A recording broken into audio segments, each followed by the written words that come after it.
예루살렘 사람 중에서 혹이 말하되 이는 저희가 죽이고자 하는 그 사람이 아니냐.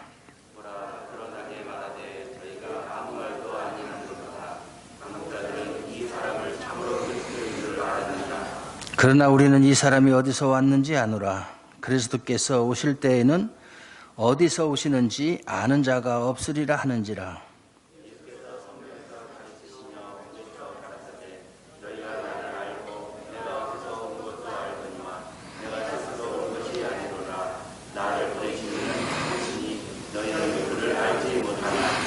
나는 아노니 이는 내가 그에게서 났고 그가 나를 보내셨음이니라 하신대.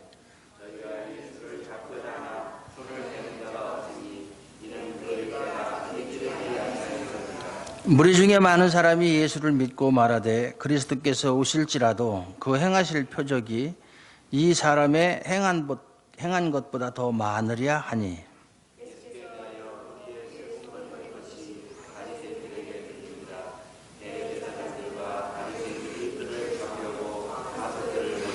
예수께서 이르시되 내가 너희와 함께 조금 더 있다가 나를 보내신 이에게로 돌아가겠노라.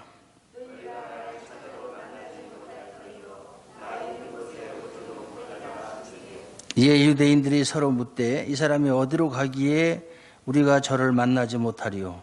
헬라인 중에 흩어져 사는 자들에게로 가서 헬라인을 가르칠 터인가. 만나지 못할 터이요 나 있는 곳에 오지도 못하리라 한 이 말이 무슨 말이냐 하니라. 아멘. 7장 14절에서부터 시작되는 예수님의 그 행적입니다. 그리고 성전에 올라가서 사람들에게 가르친 내용이 39절까지 계속 이어집니다. 그래서 원래는 이제 마지막 52절까지 다 하려고 하다가 조금 숨을 돌리기 위해서 중간에 끊었습니다. 14절에 보면 예수님의 형제들이 초막절이 다가오니까 예루살렘에 올라가서 당신이 행하시는 표적을 예루살렘에 올라가서 많은 사람들에게 보여라. 그래야 당신이 하려고 하는 그 일을 할 수 있지 않겠느냐, 그렇게 이야기를 합니다.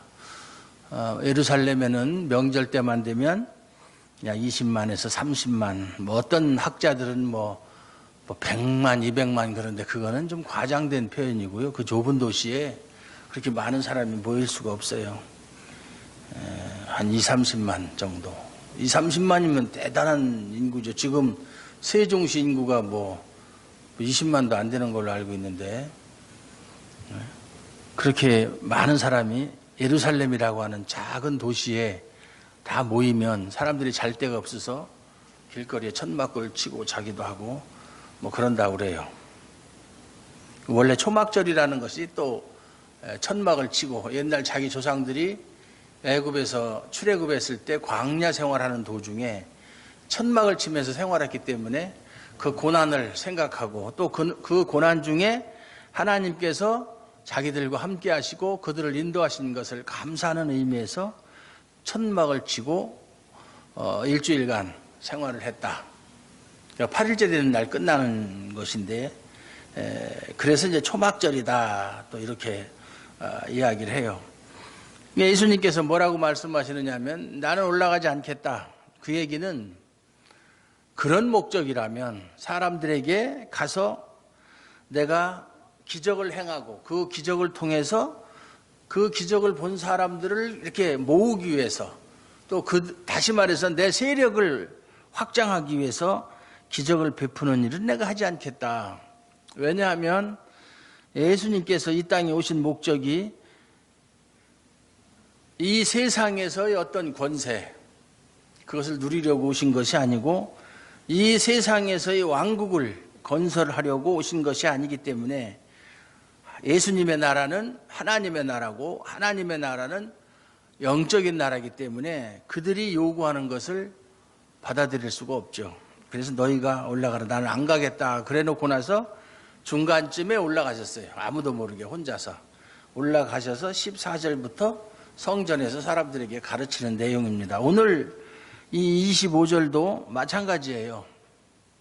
계속 이어지는 말씀이에요. 14절부터.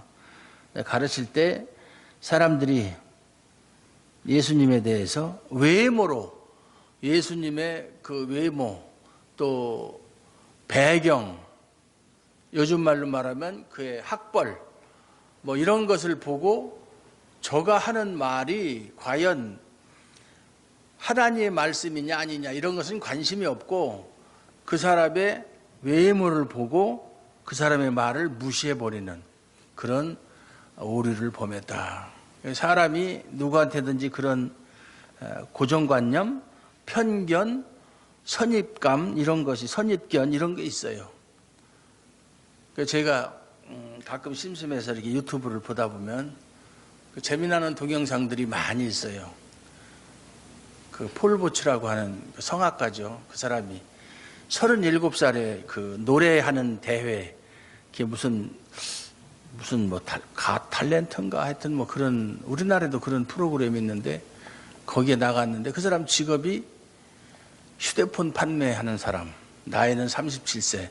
거기에다가 그냥 이빨을 그냥 삐뚤빠뚤 이렇게 나고 빠지기도 하고 뭐 이렇게 정말 입을 벌리면 흉측스러울 정도. 거기에다가 살은 쪄가지고 배는 나와가지고 볼품없는 그런 사람이 딱 나왔는데 거의 심사위원이 3명 있는데 아주 심사위원들이 그냥 참 거만하다고 그럴까요? 교만하다고 그럴까요? 그냥 볼펜을 입에다 넣고 질겅질겅 씹으면서 네가 나와서 뭐 하겠느냐, 여기는 네가 나올 자리가 아니다, 이런 식으로 우습게 보면서 너 뭐 할래?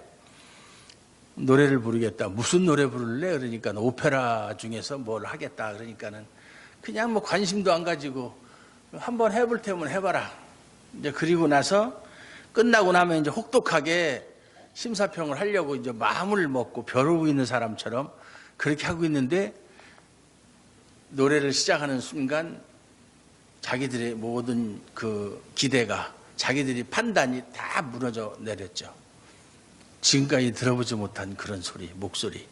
거기에 참가했던 관중석들까지도 지죽은 듯이 조용히 듣고 중간중간에 박수도 치고 끝나고 나서는 전부 다 기립을 해서 박수를 치는.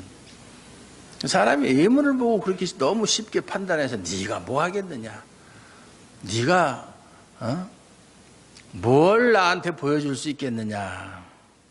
우리 사람 사는 세상에서는 그게 너무 심해요. 특히 우리나라에서는 그게 너무 심해요. 그래서 그 사람이 가지고 있는 잠재적인 능력이나 그 사람의 진짜 보이지 않는 그 숨은 실력 같은 것은 알려고 하지도 않고 그 학교 어디 나왔느냐, 학교에서 뭘 공부했느냐, 뭐 지방에서 그 정도 학교 나와가지고 네가 무엇을 할 수 있겠느냐, 뭐 이런 식으로 사람을 얕잡아 보고 평가하는 그런 그 습성이라고 그럴까요?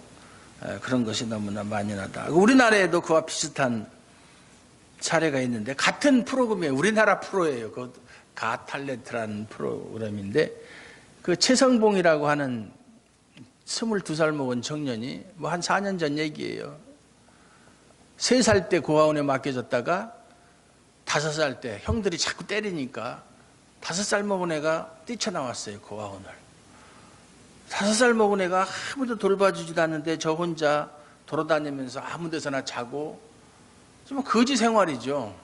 또 껌파리도 하고 이렇게 하면서 1년, 2년 이렇게 한 10년 동안 뭐 화장실에 같은데 공중 화장실 그런 데 가서 자기도 하고 이렇게 잠을 자면서 공부를 뭐 했겠어요? 공부했느냐고. 그래서 송윤아가 심사위원으로 나왔는데 물어보니까 초등학교, 중학교 과정은 검정고시로 마치고 고등학교만 처음으로 태어나서 학교라고 가본 데가 이제 고등학교가 처음이다. 그러니까 뭐 외모도 그렇고 과거도 그렇고 그러니까 걔가 뭐 노래를 하면은 학교에서 노래를 정식으로 배운 적이 없는데 노래를 하면 얼마나 잘하겠어요. 한번 노래 들어보자. 그리고 심사위원들이 그냥 이러고 말이죠. 이렇게 들어보나 마나라는 얘기죠. 그러고 있는데 뭐 제가 기억력이 왔다 갔다 해가지고 무슨 외국 노래를 부르는데 노래를 딱 하는 순간 이건 완전 성악가의 목소리예요. 그러니까 이러고 있던 사람이 이렇게 쳐다보고 송윤아도 이렇게 쳐다보고 있다가 이렇게 이제 관심을 가지고 쳐다보고 관중들도 그걸 들으면서 어떤 사람은 눈물도 흘리고 결국은 성악가가 됐어요. 지금은. 그래서 또 이 복음성가도 많이 부르고 CTS도 출연하고 그러더라고요. 뭐 감사한 것은 그가 성악가다. 성악가로 이름을 날렸다. 지금까지 모든 고생을 다 끝내고 새로운 인생을 살았다. 이것보다도 제가 보는 견지에서는 그가 예수를 믿는 사람이 되었다 라고 하는 것이 더 큰 의미가 있다 이렇게 생각을 해요. 이와 마찬가지로 이 당시 예수님도 사람들이 쟤는 학교도 다니지 않았고 정식으로 율법을 배우지도 않은 사람이 그 당시 소수의 학자들만이 사용할 수 있는 히브리어를 가지고 하나님의 말씀인 성경을 해석하고 가르치니까 얼마나 대단한 거예요. 그러면 저 사람은 보통 사람이 아니다 이렇게 봐야 되는데 지가 제대로 배우지도 않았는데 저까지 거 이렇게 무시해버리는 거예요. 그게 그 사람들만 그랬어요?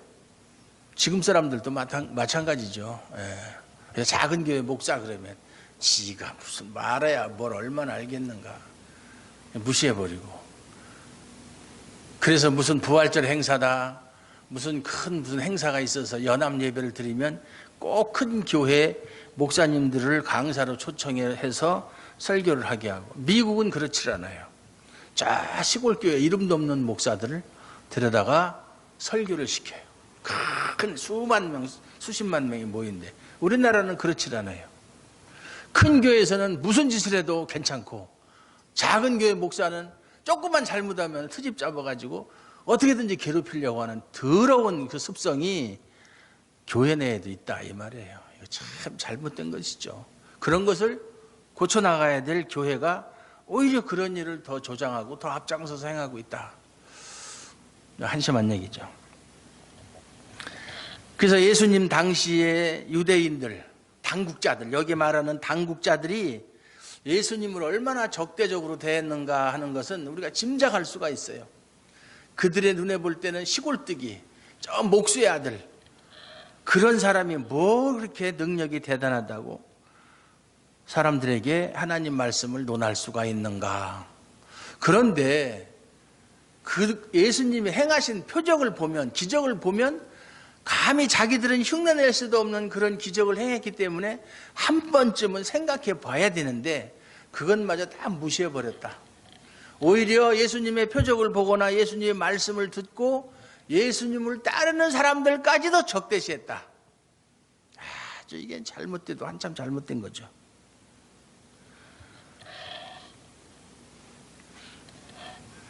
(14절부터) (39절까지) 계속 예수님께서 가르치는 내용인데 그 내용의 핵심이 뭐냐면은 너희들의 신앙이 잘못됐다는 거예요. 너희가 나를 안다고? 여기 보면은 27절 그러나 우리는 이 사람이 어디서 왔는지 아노라 그리스도께서 오실 때에는 어디서 오시는지 아는 자가 없으리라 하는지라. 유대 신학에 보면 유대인의 그 신학에 보면 메시아가 오실 때에는 아무도 모르게 온다라고 하는 것이 뭐 다니엘서라든가 아니면 말라기서 3장 1절 이런 걸 근거로 해서 그 유대 신학에는 그게 나타나요. 아무도 모르게 온다. 그런데 미가서 5장 2절에 보면 예수님은 분명히 베들레헴에서 태어나실 것이라고 말씀을 하셨거든요.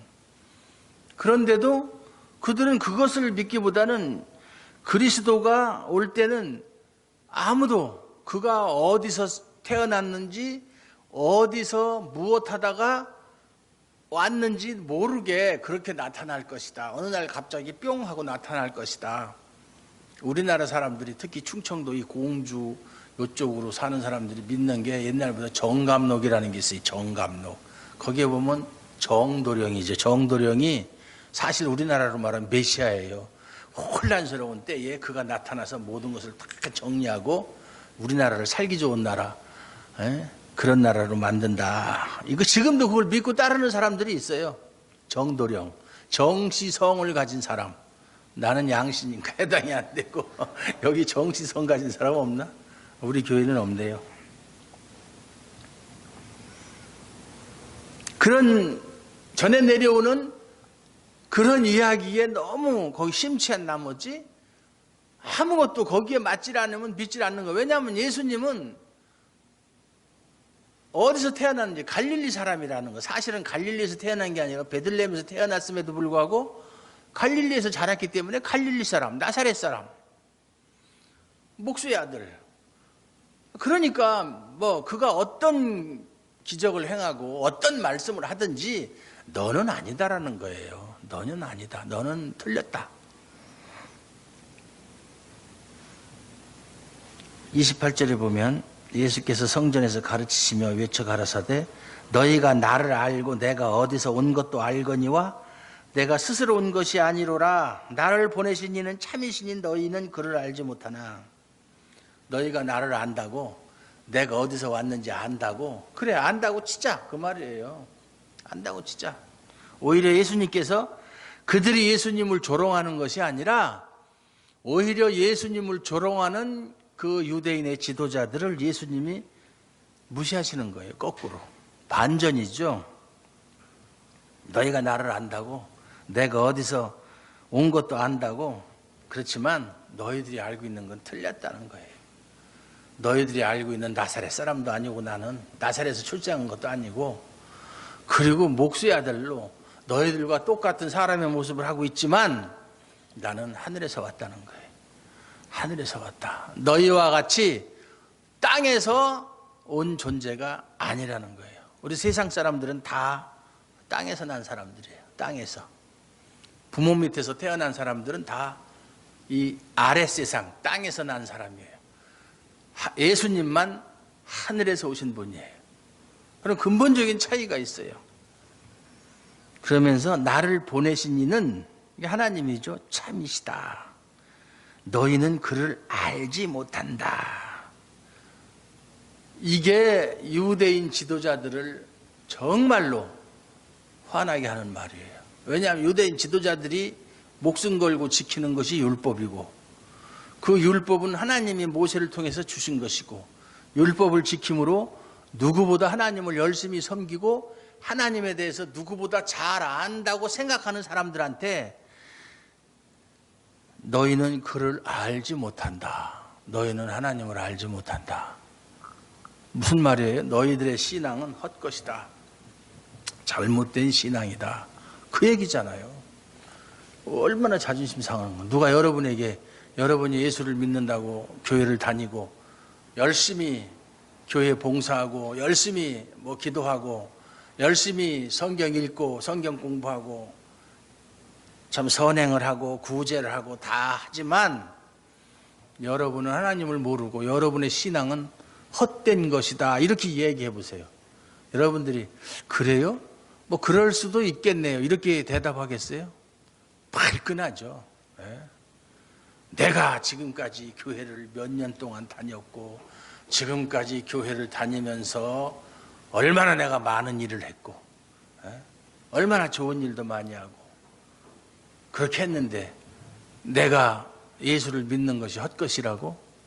대번에 그러죠. 너 같은 사람이 목사로 있는 교회는 내가 안 다니겠다. 안 다니죠. 그러면 사람들이 자기가 가지고 있는 것, 자기가 생명처럼 여기는 것을 건드리게 되면 못 참는 거예요. 못 참아요. 저 역시도 마찬가지죠. 누가 저한테 당신이 성경을 해석하는 그 성경 해석이 틀린 것이다. 엉터리다. 그러면 제가 참을 수 있겠어요? 못 참죠. 물론 우리 같은 경우야. 그러면 왜 틀렸는지 구체적으로 그것을 변론해봐라. 증거를 대라. 논증을 해봐라. 이렇게 하겠죠. 그냥 그 소리 한마디에 그렇게 하는 게 아니라. 그렇지만 예수님은 너희는 하나님을 알지 못하지만 나는 안다. 29절에 보면 왜냐? 왜 내가 그를 안다고 하느냐 하면, 왜냐하면 이는 내가 그에게서 낳았고 그가 나를 보내셨음이니라. 그래서 낳았다 이 표현이 지난번 수요일 날에도 말씀드렸지만 출생했다 이런 뜻이 아니에요. 정확하게 표현을 하면 내가 그와 함께 있었고 또 내가 그 옆에 있었고 이런 뜻이에요. 그리고 그가 나를 보내셨다. 그래서 내가 하나님과 함께 있던 존재인데 하나님이 보내셔서 이 땅에 와서 지금 여기 있는 것이다. 나처럼 그럼 하나님을 너희가 더 잘 알겠느냐? 나는 하나님과 함께 있던 존재인데 너희들은 하나님을 본 적도 없고, 하나님을 안다고 하는 사람들이 하나님의 뜻과는 전혀 상관없는 그러한 삶을 살면서 하나님을 안다고 큰 소리 칠 수 있겠느냐? 그 말이에요. 이 말이 그들의 자존심을 확 상하게 한 거예요. 그러니까 예수를 그냥 둘 수가 없죠. 저건 아주 사형시켜야 된다, 저런 놈은. 그건 메르스 확 퍼진 놈보다 더 나쁜 놈이다, 저거는. 저런 놈은 없애버려야 된다. 그래서 저희가 예수를 잡고자 하나. 왜 잡으려고 해요? 잡아서 죽이려고 그러는 거예요. 손을 대는 자가 없으니 이는 그의 때가 아직 이르지 아니하였음이라라. 때. 무슨 때? 예수님이 십자가에서 죽으실 때가 안 됐다, 그 말이에요. 모든 것은 때에 의해서, 카이로스에 의해서 이렇게 진행되는 건데 아직 그 때가 이르지 않았다.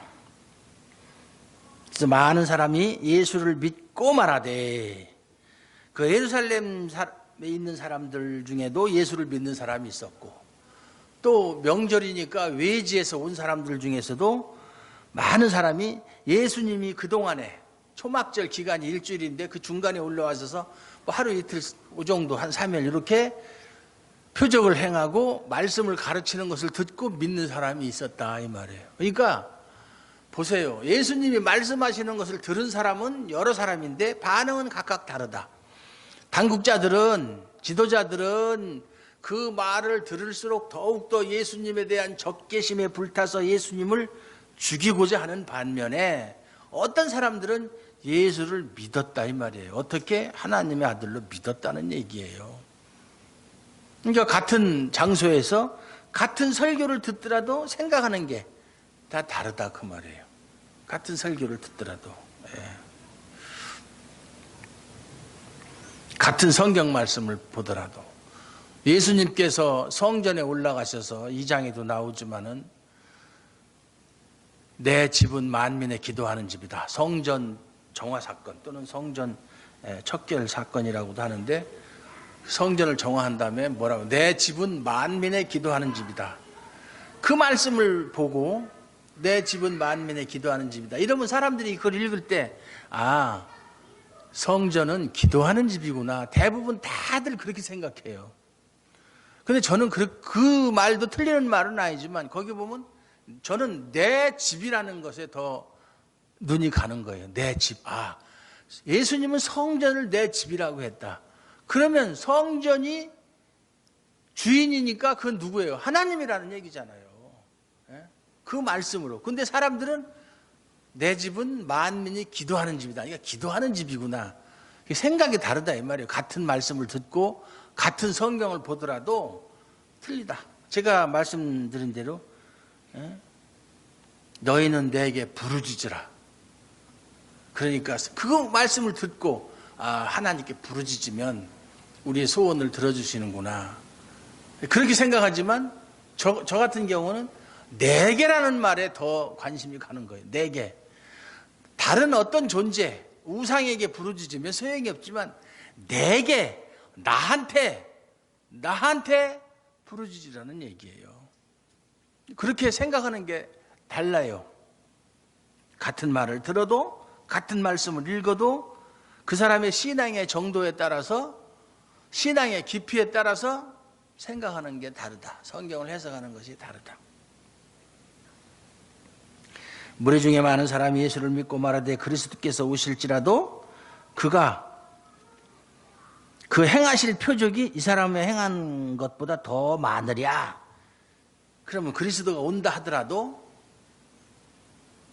와서 표적을 행한다 할지라도 지금 이 사람, 예수님을 가리키는 거지 이 사람보다 많겠느냐. 그러니까 예수님을 그리스도로 이 사람들은 믿고 있었다는 얘기예요. 물론 그 믿음이라는 게 확실한 그러한 믿음이라기보다는 어렴풋이나마 이 사람이 그리스도가 아닌가 이렇게 생각을 했다 이 말이에요. 여기 앞에도 보면은 보라 26절 드러나게 말하되 저희가 아무 말도 아니하는도다.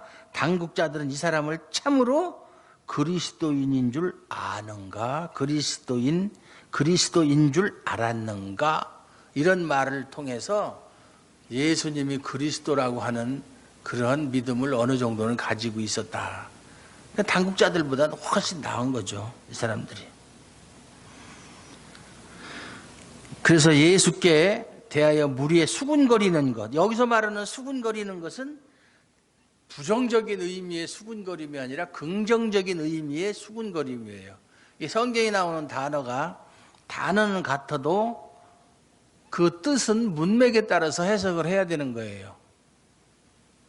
단어만 같으면 그 단어가 어디에 있든지 어떤 상황에서 사용이 되었든지 의미를 똑같이 해석하는 것은 성경을 잘못 해석하는 거예요. 뭐 흔히 하는 얘기로 베드로가 예수님이 바다 위로 물을 걸어오시니까 주님 원하시면 저를 오라 하소서. 와라. 그러니까 바닷물로 텀벙 뛰어들었어요. 그러면서 걸어갔어요. 조금 가다가 파도가 치니까 그게 무서워가지고 두려워하는 바람에 바닷물로 빠져가면서 뭐라고 그랬어요? 주여 나를 구원하소서. 그 구원이라는 단어나 영혼의 구원이나 똑같은 소테리아, 똑같은 단어예요.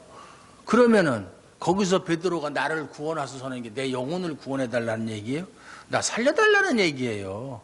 우리 한국식으로 말하면 사람 살려 하는 소리예요. 그 소리가. 딴 소리가 아니잖아요.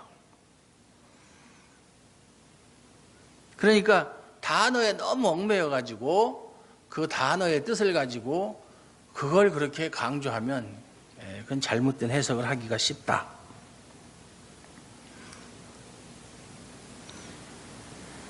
바리새인들에게 들린지라. 수군거리는 것은 뭐냐면 저 사람이 그리스도 만든 거 아니야?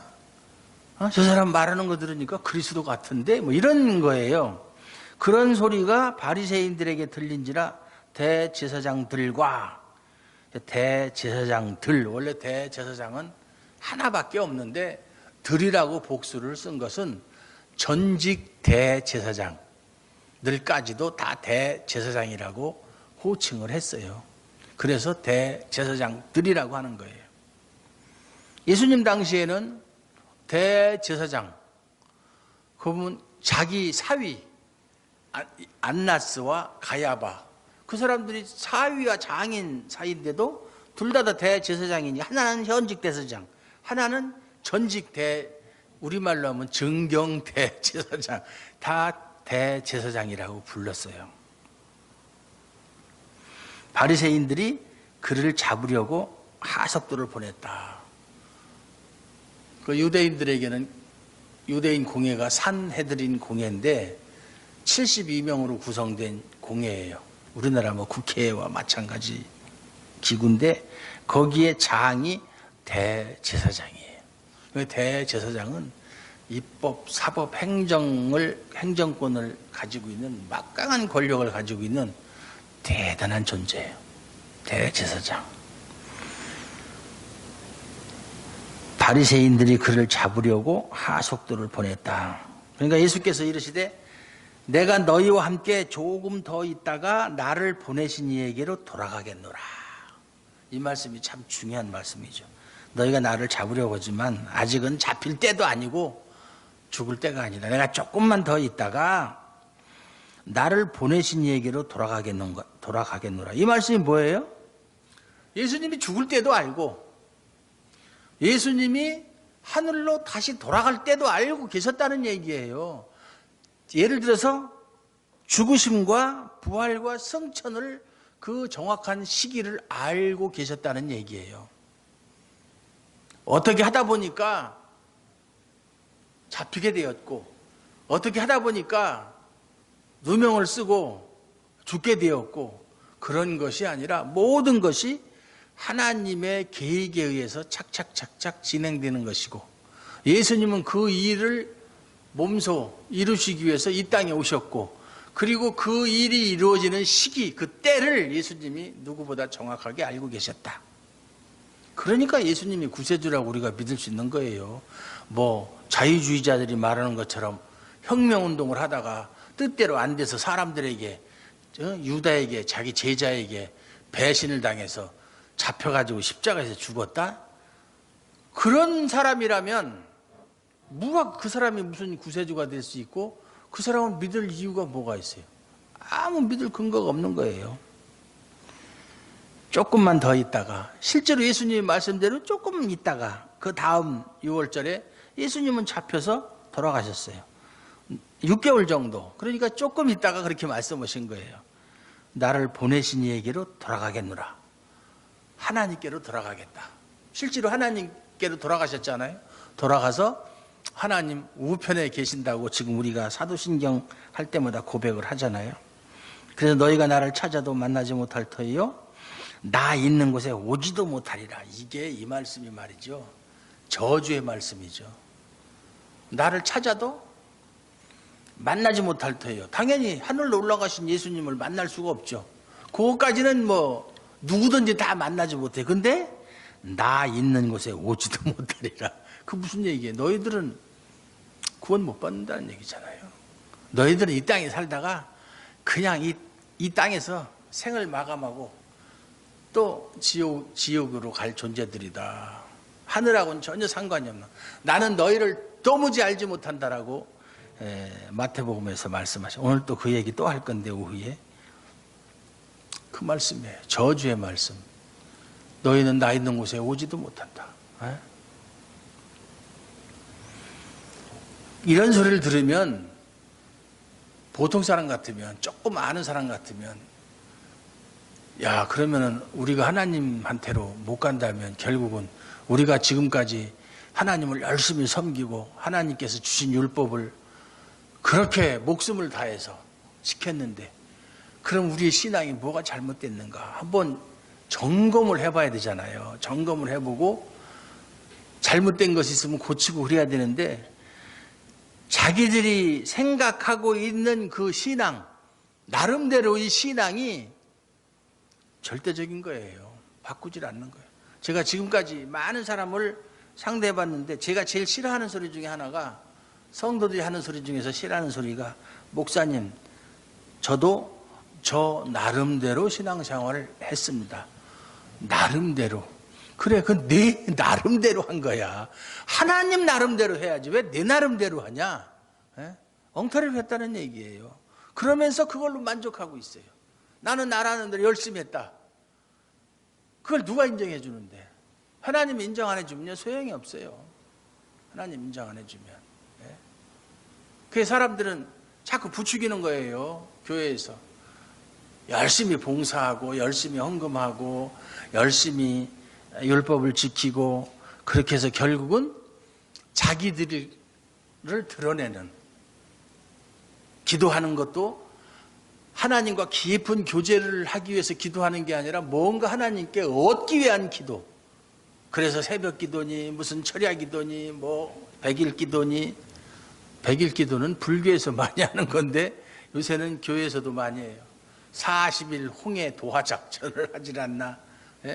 여리고성 작전을 특별 새벽 기도 해가지고 여리고성 작전. 그런 게 기도의 원래의 목적이 될 수 없다 이 말이죠. 기도라고 하는 것은 하나님과 좀 더 깊은 교제 속으로 들어가서 하나님의 뜻을 알고 그 뜻대로 살기 위해서 그래서 결국은 하나님께 영광을 돌리기 위해서 기도하는 것이고 우리의 신앙의 목표가 하나님께 영광을 돌리기 위해서 살아가는 것이 신앙의 목표예요. 우리는 태어날 때 모든 이 세상의 피조물들은 하나님의 영광을 위해서 피조된 존재들이에요. 그것을 망각하면 안 돼요. 다른 목적은 있을 수 없어요. 그러니까 먹든지 마시든지 무엇을 하든지 잠을 자든지 여행을 하든지 오락을 하든지 사업을 하든지 무엇을 하든지 하나님의 영광을 위해 살아. 내가 하나님의 자녀라고 하는 그 사실을 잊지 말고 하나님의 자녀답게 사업도 하고 무엇도 하고 이것도 하고 저것도 하고 뭐 직장에도 다니고 공부도 하고 그렇게 하라는 얘기예요. 그런데 사람들은 무엇을 하든지 하나님께 영광을 돌리는 게 아니라 무엇을 하든지 자기를 드러내려고 하고 남에게 인정받으려고 하고 남이 나를 무시하면 못 참고 남의 인정을 받아야 돼. 아무 소용이 없는 거예요. 아무 소용이 없는 거예요. 사람들한테 인정받아서 뭐 할 건데요. 솔직히 말해서 그 하나님의 눈으로 볼 때 우리가 예수 그리스도의 공로를 덧입어서 하나님이 우리를 의인으로 간주하는 것이지 우리의 본질을 보면 더럽기가 찬송가 가사처럼 한량없는 존재들이거든요. 그런 존재들에게 인정받으면 뭐 할 건데 아무 소용없는 거예요. 그래서 여러분은 죄인입니다. 정말로 지옥을 1000번, 10,000번, 100번 더 가도 할 말이 없는 더럽고 추악한 죄인입니다. 여러분들이 가지고 있는 의는 하나님 앞에서는 아무런 소용이 없습니다. 오직 하나님의 절대적인 은혜만이 우리에게 필요한 것입니다. 이런 설교를 들으면 아멘 이렇게 받아들이면 그 사람은 된 사람이고, 이런 설교를 듣고 뭐라고? 내가 지금 어떻게 살았는데, 내가 얼마나 하나님 앞에 열심으로 성실하게 이렇게 살았는데 내 의의가 필요 없다고 이렇게 생각하면 그 사람은 아직 거듭나지 못한 사람이에요. 그걸 아셔야 되는 거예요. 뭘 내세울 게 있는데, 경상도 말로 그래가지고 뭐 할 낀데, 왁을 하는데 소용없는 거예요. 소용없는 거예요. 저는 항상 이렇게 컴퓨터를 하다가도 너무 이제 성격이 급한 탓도 있는데 필요 없다 싶으면 자꾸 삭제를 많이 해요. 그래서 나중에 아이고 그거 필요한데 그러면 이미 삭제하고 다 휴지통 비워버리고 이제 찾을래요. 찾을 수가 없어. 물론 뭐 전문가들이야 그 뭐 하드디스크 보고 넣으면 되겠지만 저는 그런 기술은 없고 너무 삭제를 잘해요. 무슨 얘기냐면 저는 세상 사람들한테는 세상 사람들이 나를 어떻게 평가하든지 나를 어떻게 전혀 관심 없어요.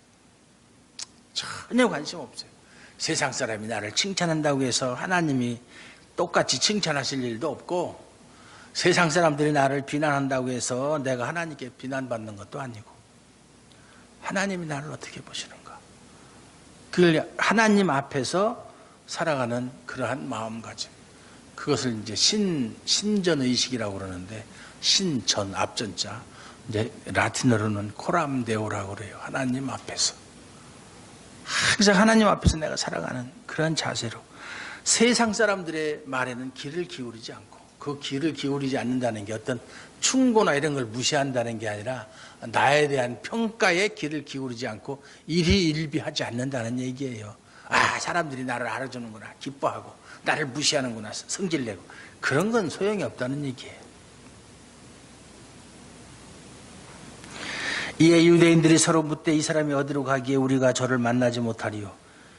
헬라인 중에 흩어져 사는 자들에게로 가서 헬라인을 가르칠 터인가? 디아스포라죠. 헬라인 사람 중에 외국에 흩어져 사는 사람. 바벨론 포로로 잡혀갔을 때 70년 만에 다시 돌아오는데 그때 안 돌아오고 그냥 거기서 여태까지 살았으니까 이제는 다 기반을 닦았으니까 여기 사는 게 그냥 좋다 그러고 그냥 바벨론에 그냥 사는 사람들도 있었고, 애굽에도 있었고, 전 세계적으로 흩어져서 살았어요. 로마에도 있었고. 그래서 그 사람들이 교회를 세운 게 로마 교회이고 그래요. 디아스포라. 나를 찾아도 만나지 못할 터이요 나 있는 곳에 오지도 못하리라 한 이 말이 무슨 말이냐. 이렇게 영적으로 둔하다 이 말이에요. 무슨 말인지 모르니까 이 사람들이 가만히 있지. 당신 너희들은 다 지옥 갈 놈들이다 그러면 가만히 있었겠어요? 그 자리에서 돌을 들어서 예수님을 죽이려고 했겠지. 이렇게 영적인 무감각. 무슨 소리인지를 몰라, 이 소리가.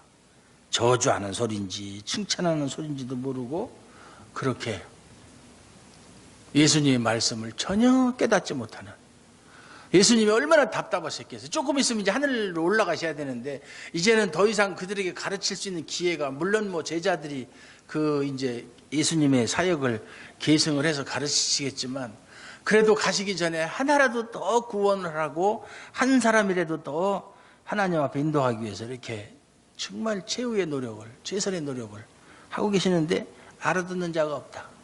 얼마나 마음이 안타까웠겠는가. 예? 그런 사람들을 위해서 예수님이 십자가에서 죽으신다. 참 그 심정을 우리가 어떻게 이해할 수 있겠어요? 이해 못해요. 이 사람들을 깨우치는 것은 그들에게 어떤 기적을 보여주는 것이 아니라 말씀을 통해서 깨우치는 것이 가장 효과적이라는 것을 예수님께서 아셨기 때문에 계속 이렇게 말씀을 하시는 거예요. 뒤에도 39절까지 계속됩니다. 마지막 절까지. 기적을 통해서 갖게 된 믿음은요, 그건 뭐 반드시 그런 것은 아니지만 기적을 보고 그걸 보고 믿음을 갖고 예수를 믿는 사람들은 물론 그것을 통해서 나중에 바른 신앙으로 돌아오는 사람도 있지만 대부분 그걸로 끝나버려요. 그 자체로. 그래서 그것은 참 신앙이 아니라고 그렇게 이야기를 하는 거예요. 기적이 뭐가 그렇게 중요합니까? 천지를 만드신 하나님의 말씀, 그 말씀의 능력이 얼마나 크고 중요한지 그걸 알아야 되죠. 그까지 기적. 기적이라는 것은요, 시청각 교육이잖아요. 말씀을 깨닫지 못하는 사람들에게, 어린아이들한테 설명하면, 말로 설명하면 안 되니까 그림이나 영상을 통해서 보여주고 설명하는 정도예요. 말씀을 듣고 깨닫는 사람이 신앙이 깊은 사람이에요. 그걸 꼭 보여줘야 돼요. 예? 보고서 자꾸 뭘 보려고 하지 마세요. 뭐 말씀 듣고 깨닫는 그런 능력을 달라고 늘 하나님께 구해야 돼요. 하나님, 제게 지혜를 주셔서 하나님의 계시의 말씀을 듣고 깨달을 수 있는, 그래서 그 깨달은 그 말씀대로 살 수 있는 능력을 주시옵소서. 하나님이 허락하지 않으면 깨달아도 그대로 살지도 못해요. 늘 그렇게 하나님과 함께 동행하며 사시는 저와 여러분들 되시기를 주님의 이름으로 축원합니다. 하나님 아버지 감사합니다. 오늘도 하나님의 사랑하심과 은혜로 말미암아 이렇게 말씀을 들었사오니 이 말씀을 통하여 우리 자신을 다시 한번 되돌아보게 하시고 하나님 앞에서 바른 신앙을 가지고 바른 삶을 살아갈 수 있도록 은혜 베풀어 주시옵소서. 예수님 이름으로 감사드리오며 기도하옵나이다. 아멘.